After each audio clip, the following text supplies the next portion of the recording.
अस्सलाम वालेकुम स्टूडेंट्स, उम्मीद है आप लोग ठीक ठाक होंगे। ये आज का जो लेक्चर मैं आप लोगों के सामने प्रेजेंट कर रहा हूँ बेटा, ये फ़र्स्ट ईयर मैथ्स वालों के लिए लेक्चर है और थर्ड चैप्टर से रिलेटेड ये लेक्चर है। इससे पहले मैंने आप लोगों को 3.4 तक लेक्चर्स दिए थे। उसमें आप लोगों ने मुख्तलिफ क्वेश्चंस का सलूशन देखा, कैसे उसे सॉल्व करना है। आज हम लोग 3.5 की तरफ चल रहे हैं। 3.5 के आप लोगों ने फर्स्ट 2 क्वेश्चंस आज के लेक्चर में डिस्कस हम लोग करेंगे, वो देखने हैं। 3.5 एक्सरसाइज फर्स्ट ईयर की मैट्रिसेस के बारे में हम लोग जो पढ़ रहे थे उसी को आगे प्रोलॉन्ग करेंगे। और लिखा हुआ क्वेश्चन जो उनसे मैं उसकी तरफ आ रहा हूँ। सबसे पहले उसने ये पूछा हुआ है, solve the following system of linear equations bye Cramer's rule. तो आज हम लोगों ने देखना है कि क्रैमर्स रूल जो है वो सिस्टम ऑफ लीनियर इक्वेशंस के ऊपर कैसे अप्लाई होता है। क्वेश्चन नंबर 1 जो एक्सरसाइज 3.5 का है उसका एक पार्ट करके दिखा रहा हूँ। बस पार्ट नंबर 3 मैं सॉल्व करता हूँ। आपने इसका पार्ट नंबर 1 फिर एज अ प्रैक्टिस कुछ सॉल्व करना है और फिर मुझसे डिस्कस करिएगा अगर ये इशू आप लोगों के सामने आता है।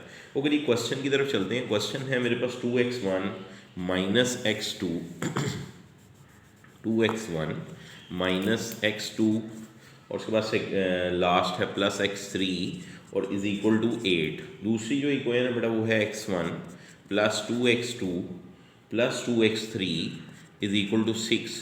और जो थर्ड इक्वेशन है वो है x1 minus 2x2 minus x3 is equal to 1। तो ये मेरे पास एक सिस्टम ऑफ इक्वेशंस है और इसको मैंने क्रैमर्स रूल से सॉल्व करना है। सबसे पहले आपने इसको मैट्रिक्स फॉर्म में लिखना है। मैट्रिक्स फॉर्म आप लोगों ने मैट्रिक लेवल से देखी, उसको लिखने का वे यहाँ लिख रहा हूँ मैट्रिक्स फॉर्म में। पहले आपने इन तीनों इक्वेशंस के कोफिशिएंट देखने हैं लेफ्ट साइड पे, तो वो है 2 माइनस 1 1, दूसरा 1 2 2 और तीसरी इक्वेशन का है 1 माइनस 2 माइनस 1। उसके साथ आपके जो वेरिएबल्स हैं, अननोन्स हैं, जिनका सोल्यूशन आपने फाइंड करना है वो एक कॉलम वेक्टर की शक्ल में आ गए, मैट्रिक्स की शक्ल में। और ये 861 आ गया। इसका नाम आपने ए रख लेना है, इसका नाम आपने एक्स सपोज कर लेना है, इसका नाम आपने बी सपोज कर लेना है। यूँ हमारे पास नेक्स्ट लाइन में A X is equal to B करके सिस्टम ऑफ इक्वेशन की जो शेप थी वो मैंने एक इक्वेशन की शक्ल में आपके सामने लिख दी। उसके बाद आप लोगों ने सबसे पहला काम ये करना है कि सबसे पहले ए का मॉड यानी ए का डिटर्मिनेंट फाइंड करना है। फिर आपने A1 एक डिटर्मिनेंट फाइंड करना है और वो फाइंड करने का भी ये है कि इस मैट्रिक्स A जिसका नाम रखा हुआ है उसका फर्स्ट कॉलम आपने B से रिप्लेस कर देना है जिसका नाम B रखा हुआ है, और फिर उसका डिटर्मिनेंट फाइंड करना है। उसके बाद आपने मॉड ऑफ A2 फाइंड करना है, यानी इसी तरह सेकंड कॉलम को आपने B से रिप्लेस कर देना है, और फिर मॉड ऑफ A3 या डिटर्मिनेंट ऑफ A3 वो फाइंड करना है आपने, उसमें थर्ड कॉलम को B से रिप्लेस कर देना है। और फिर आप लोगों ने x1 x2 x3 Cramer rule ये कहता है वो फाइंड करना है। और इसका नाम बेशक आप D1 रख लीजिएगा, इसका नाम D2 रख लें, इसका नाम D3 रख लें। तो क्रैमर रूल ये कहता है कि x1 निकालना है तो D यानी डिटर्मिनेंट ऑफ A1 को D1 को A के मॉड पे यानी A के डिटर्मिनेंट पे डिवाइड कर देना है। ऐसे D2 को A के डिटर्मिनेंट पे डिवाइड करेंगे तो x2 आ जाएगा, और सिमिलरली D3 को A के डिटर्मिनेंट पे आपने डिवाइड कर देना है तो आपके पास x3 आ जाएगा। तो चलें चलते हैं इससे आगे, अब इस मैट्रिक्स का डिटर्मिनेंट फाइंड करते हैं। तो डिटर्मिनेंट ऑफ A मैंने फाइंड करना था, वो डिटर्मिनेंट ऑफ A मैंने यहाँ लिख रहा हूँ। 2 के साथ है -1 1, फिर है 1 2 2, और जो लास्ट वाली रो है वो है 1 -2 -1। तो ये मेरे पास एक डिटर्मिनेंट की शक्ल आ गई। अब मैंने इसे एक्सपैंड करना है रो 1 से, जैसे आप लोगों ने सीखा हुआ है डिटर्मिनेंट को एक्सपैंड करना, मैंने 3.3 में सिखाया था। इसके साथ प्लस का साइन, इसके साथ माइनस आता है, इसके साथ प्लस आता है। जब इसके साथ प्लस आएगा और रो और कॉलम छोड़ेंगे तो ये रहेगा 2 2 -2 -1। जब इसके बाद माइनस आएगा तो ये +1 हो जाएगा, और ये रो और ये कॉलम छोड़ेंगे तो डिटर्मिनेंट आएगा 1 2 1 -1 करके। लास्ट में फिर +1 आएगा बेटा, रो कॉलम छोड़ेंगे तो आपके पास जो डिटर्मिनेंट की शक्ल आएगी वो आएगी 1 2 1 -2 करके। ओके, इसे एक्सपैंड करें तो ये -2 + 4 आ रहा है। जब इसको एक्सपैंड करोगे तो ये -1 -2 आएगा। जब इसको एक्सपैंड करोगे तो माइनस टू आ जाएगा, तो ये 2 है जो इससे मल्टीप्लाई होकर 4 होगा, ये -3 आ जाएगा और ये -4 आ जाएगा। इसका मतलब आंसर आपके पास जो आ रहा है वो जस्ट -3 करके आ रहा है। तो ये अभी हम लोगों ने ए का डिटर्मिनेंट फाइंड किया, इसको मैं साइड पर लिख रहा हूँ कि ए का डिटर्मिनेंट -3 आ चुका है। अब आपने फर्स्ट कॉलम को बी से रिप्लेस करना है तो आपका D1 फाइंड होगा। तो मैं D1 की तरफ आ रहा हूँ। D1 का मतलब है ए के डिटर्मिनेंट में जो फर्स्ट कॉलम था विच इज़ 2 1 1, उसको हमने बी से रिप्लेस करना, मीन्स 8 6 और साथ आ जाएगा 1। बाकी दोनों कॉलम्स एज इट इज़ -1 2 -2, और जो थर्ड कॉलम बेटा वो 1 2 -1 वो एज इट इज़ आ रहा है। ओके, इसको एक्सपैंड करेंगे रो 1 से, एक्सपैंड फ्रॉम रो 1। तो क्रैमर रूल का यही मेथड है, यही वे है। आपके पास 3 इक्वेशंस का सिस्टम जो आना है, आपने बेटा उसके 4 डिटर्मिनेंट्स फाइंड करने हैं। वो यहाँ मैं साथ लिख भी रहा हूँ कि ये वो डिटर्मिनेंट्स होंगे जो हमें चाहिए, फिर क्रैमर रूल अप्लाई किया जा सकेगा। रो 1 से इसे एक्सपैंड करते हैं, इसके साथ प्लस आना था, इसका माइनस, इसके साथ प्लस, ये जिस रो जिस कॉलम में से छोड़ के बाकी का डिटर्मिनेंट लिख दिया। इसके साथ माइनस आएगा तो ये बेटा +1 हो जाएगा, ये रो कॉलम छोड़ा तो ये बाकी का डिटर्मिनेंट आ गया, और लास्ट में +1 के साथ ये रो और कॉलम छोड़ा तो 6 2 1 -2 करके आ गया। ओके जी, 8 के साथ -2 + 4 आ गया, 1 के साथ -6 -2 आ गया, 1 के साथ -12 -2 आ गया। तो इसका मतलब है ये 2 है जो 8 से मल्टीप्लाई होकर 16 आया, ये -8 आया और ये -14 आ गया। इसका मतलब है ये जब आप इसको ऐड करोगे तो -22, तो जवाब आपके पास -6 करके आ जाएगा। इसका मतलब यहाँ -6 आएगा। तो D1 भी मैंने फाइंड कर लिया।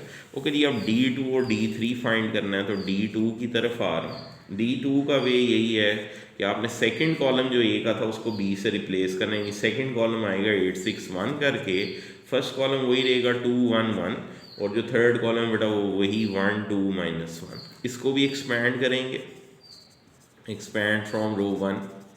तो जब रो 1 से इसको एक्सपैंड करोगे तो 2 के साथ प्लस का निशान, कई दफ़ा बता दिया मैं, डायरेक्ट लिख रहा हूँ, इसके साथ माइनस का निशान आ जाएगा। रो कॉलम छोड़ोगे तो 1 2 1 -1, लास्ट वाले के साथ प्लस आएगा।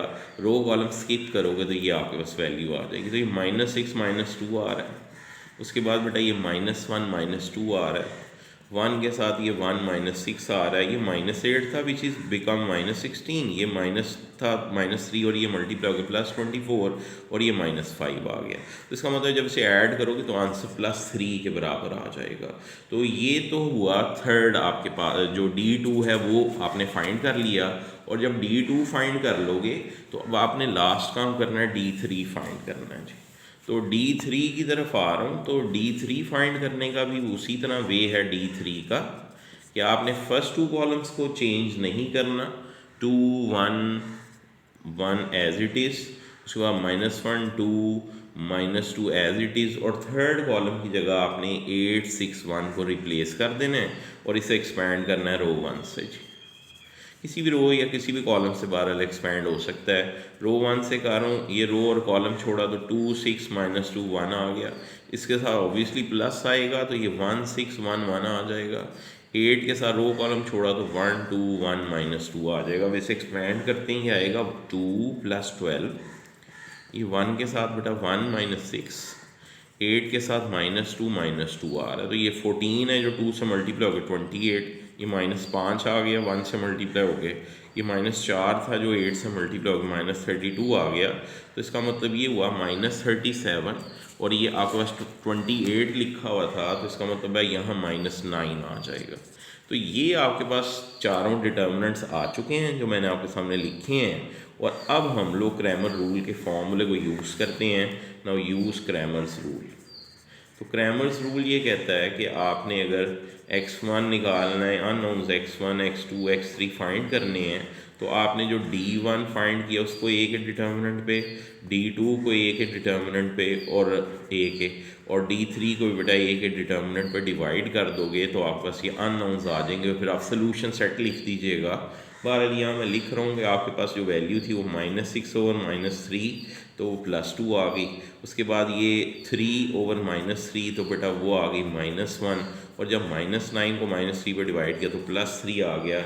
इसका मतलब जो मेरे पास सोल्यूशन सेट आया, वेरिएबल्स के आंसर आए हैं, उसको मैं सोल्यूशन सेट में पहले x1 लिख रहा हूँ, फिर -x2 की वैल्यू लिख रहा हूँ -1 और x3 की वैल्यू लिखी 3। तो ये मेरे पास इसका सलूशन है।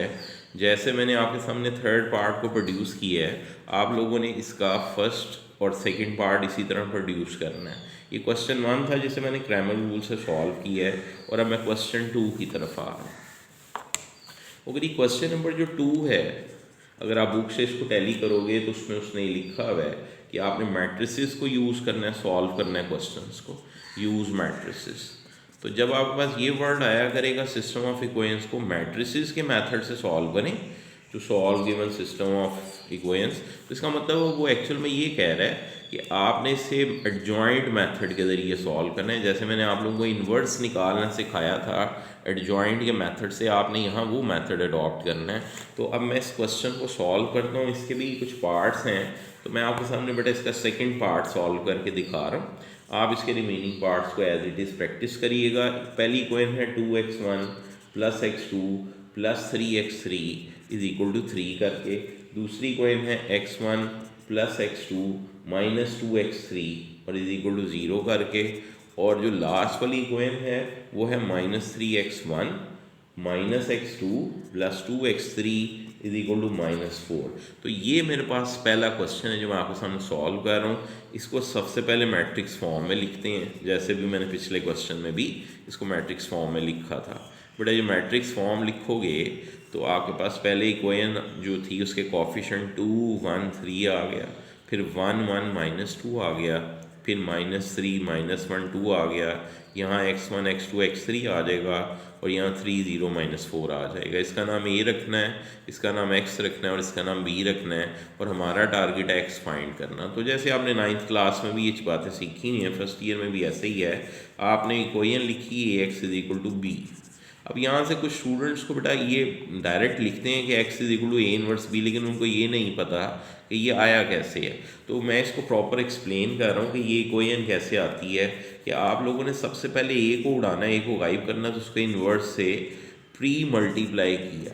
मैट्रिसेस में ये बात का ध्यान रखना होता है कि अगर आपने एक साइड पे किसी नंबर से या किसी मैट्रिक्स को किसी दूसरे मैट्रिक्स से प्री मल्टीप्लाई किया, यानी लेफ़्ट साइड से मल्टीप्लाई करना, तो दूसरी साइड पे भी उसे लेफ़्ट पे ही लिखना है, क्योंकि मैट्रिसेस में x.y और y.x ऑलवेज इक्वल नहीं होते। तो इस वजह से आपने इस चीज़ का ध्यान रखना है प्री या पोस्ट मल्टीप्लिकेशन का। ओके, जब ये इससे मल्टीप्लाई होगा तो आइडेंटिटी मैट्रिक्स आएगा और आइडेंटिटी को जिस मर्जी मैट्रिक्स से मल्टीप्लाई करें तो x ही वापस आता है। तो ये है वे इस इक्वेशन स्टार के लिखने का कि आप लोगों ने x क्यों इस तरह लिखी जाती है, उसकी वजह मैंने आपको बता दी है। अब हमारा टारगेट है x फाइंड करना, उसके लिए हमें a इनवर्स चाहिए। b तो ऑलरेडी हमारे पास एग्जिस्ट कर रहा है, तो a इनवर्स निकालने का फॉर्मूला होता है adjoint of a over a का डिटर्मिनेंट। इसका मतलब है अब हमने a इनवर्स फाइंड करना है और उसके लिए हम इसका एडजॉइंट फाइंड करेंगे, इस मैट्रिक्स का डिटर्मिनेंट फाइंड करेंगे, फिर a इनवर्स निकलेगा। तो मैं उसी की तरफ आ रहा हूँ। अब मैं क्वेश्चन को आगे लेके चल रहा हूँ जी। तो सबसे पहले तो मैंने a लिखा कि a है क्या। a बेटा मेरे पास जो मैट्रिक्स था वो था 2 1 3, दूसरी रो थी 1 1 -2 और तीसरी रो है -3 -1 2 करके। अब ये मेरे पास एक मैट्रिक्स है और जब ये मैट्रिक्स मेरे सामने आया तो मैंने सबसे पहले इसका एडजॉइंट लिखना था, जो मैंने आपको प्रीवियस लेक्चर्स में सिखाया था लिखना, कि आपने एक 9 एलिमेंट्स का यानी 3 क्रॉस 3 ऑर्डर का एडजॉइंट लिखने के लिए ट्रांसपोर्ट्स डाल के एक मैट्रिक्स बनाना है। उस मैट्रिक्स के अंदर जो पहला डिटर्मिनेंट उसके साथ प्लस का निशान, दूसरे के साथ माइनस का, तीसरे के साथ प्लस का, चौथे के साथ माइनस का, पांचवें के साथ प्लस का, छठे के साथ माइनस का, सातवें के साथ प्लस का, 8th के साथ माइनस का और 9 के साथ प्लस का निशान डालना है। और ये किस तरह आया ये बात अब आप वहाँ से वेरीफाई करें जो लास्ट लेक्चर मैंने आपको दिए हैं।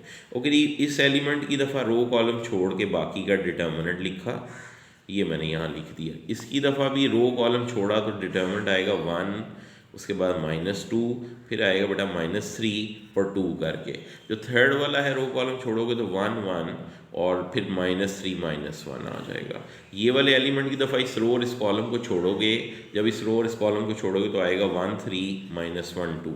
उसके बाद सेकंड की दफ़ा रो कॉलम छोड़ा तो 2 3 और -3 2 भी आ गया। लास्ट एलिमेंट जो इसका इस रो का, वो रो और कॉलम छोड़ा जिस रो में, और जिस कॉलम में वो एलिमेंट स्किप किया तो बाकी का डिटर्मिनेंट आएगा 2 1 -3 -1। तो इस तरीके से आप थर्ड रो के फर्स्ट एलिमेंट को रो और कॉलम छोड़ के लिखोगे तो 1 3 1 -2 आएगा। सेकंड लास्ट लिखोगे तो रो और कॉलम छोड़ोगे तो 2 3 1 -2 आएगा, और लास्ट एलिमेंट के लिए रो कॉलम छोड़ोगे तो बेटा 2 1 1 1 आ जाएगा। तो इस वे से आप लोगों ने कोफैक्टर्स को पहले फाइंड करना है और फिर उसका आंसर लिखने के बाद आपने उसका ट्रांसपोज लिखना है। इसको जब एक्सपैंड करोगे तो ये ज़ीरो आ रहा है, ये नज़र आ रहा है, तो इसकी वैल्यू यहाँ ज़ीरो लिख दी। जब इसको एक्सपैंड करेंगे ये 2 आएगा, -6 आएगा, वो -4 होगा लेकिन इस माइनस से मिलकर प्लस आ जाएगा।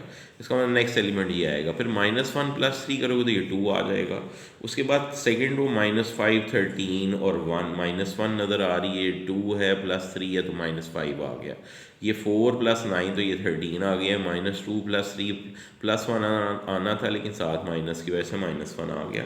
जो थर्ड रो है बेटा वो -5 है, उसके बाद 7 है और 1 है। तो इसको भी आप चेक कर सकते हो कि इसकी वैल्यू कैसे मैंने ये लिख दी है। तो अभी ट्रांसपोज लेना बाकी है। इसका मतलब है नेक्स्ट स्टेप में आपने इसका ट्रांसपोज लिखना है तो एडजॉइंट की एक्चुअल शक्ल आनी है। तो आप ट्रांसपोज यानी टी फिनिश करते हैं और रो को कॉलम में लिखते हैं। तो पहला कॉलम 0 4 2 आ गया, दूसरा जो कॉलम है वो -5 13 और साथ उसके -1 आ गया, और फिर जो तीसरा कॉलम बेटा वो -5 7 और 1 आ गया। तो ये मेरे पास एडजॉइंट आ चुका है। अब एडजॉइंट आ गया तो आपने इसके बाद इन्वर्स की तरफ जाना है, तो इसका डिटर्मिनेंट चाहिए। तो ये एक मैट्रिक्स आपके सामने जो ये लिखा हुआ था, नाउ इसका डिटर्मिनेंट फाइंड करें। यहाँ तक आने के बाद नेक्स्ट लाइन आपने डिटर्मिनेंट लिखना है। 2 1 3 1 1 -2 -3 -1 2। तो अब इसको एक्सपेंड कर दो किसी एक रो से, एक्सपेंड फ्रॉम R1। तो बेटा जब एक्सपेंड फ्रॉम R1 करेंगे तो आपके पास पहला एलिमेंट प्लस के साथ, दूसरे के साथ माइनस, तीसरे के साथ प्लस आ गया। अच्छा ये रो कॉलम छोड़ो, माजरत। अच्छा रो कॉलम छोड़ें तो शुक्र, -1 2 ये आ गया।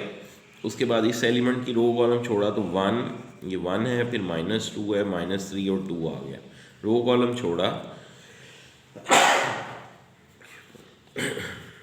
अच्छा माजरत के साथ ये, अच्छा जी थर्ड जो है उसको छोड़ा, स्किप किया तो -3 -1 आ गया।